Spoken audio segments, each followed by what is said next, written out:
Okay, Pro Class Craftsman Racing Mower. I did a couple shorts, got it running, but it raced.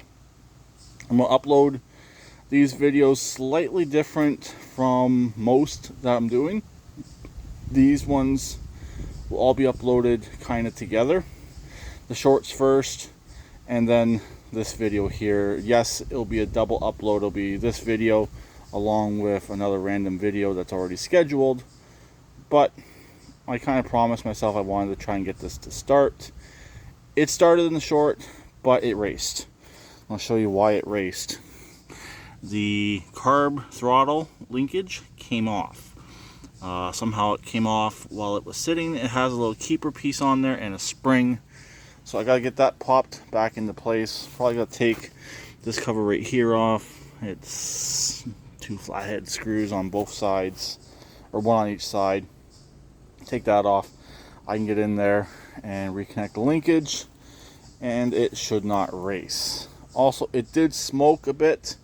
That's to be expected. This has been sitting a very, very long time.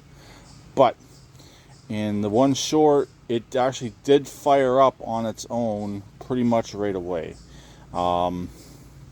There must have been a little bit of gas in that float, in the float bowl of the carburetor, and it had enough octane still in it, and she fired and she ran.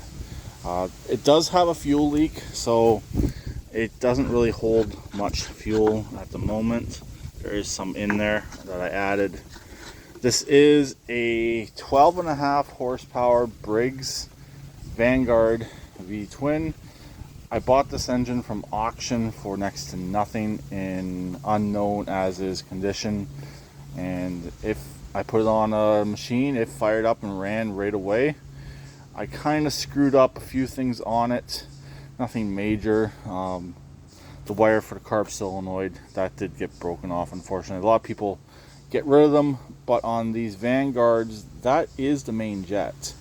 So you don't really want to get rid of that. And also, I'm not a fan of getting rid of the carburetor solenoids. It's factory equipment, so I run it.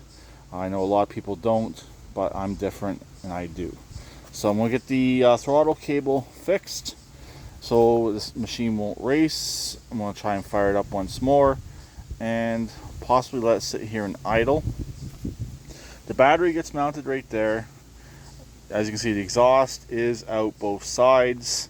This machine was definitely a little bit difficult to put together since it's very tight in the front. You got exhaust coming out, you have a battery box, there's no real other spot to mount the battery, there's no other spot to really run the exhaust. So I got creative. That's why the exhaust comes out the way it does between the frame rails, or on the opposite sides of the frame rails, between the front push bar. So when I did originally go and crank this over, it was in gear, it did move.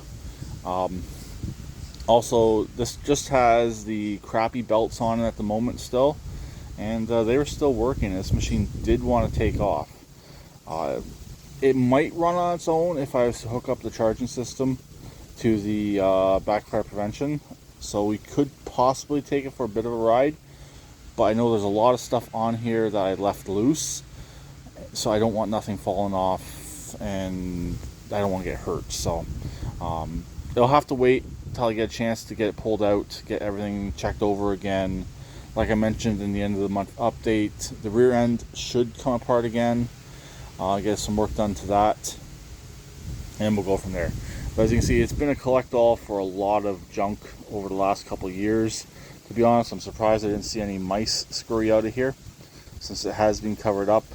And yes, the engine's been covered up with that blue bucket right there, and it's been keeping the engine nice and protected.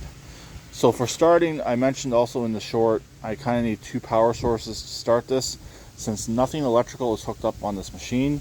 So the big jumper pack is doing the starter, and I have the Stag mower backed over here running the carburetor solenoid. So that's how I'm providing 2 different sources of power to start this machine up and keep it running. So Let me get that throttle fixed, and we will do a second attempt at starting this up, and hopefully it will sit here and idle. So I'll talk to them there. Please keep it redneck like always, and please subscribe and comment.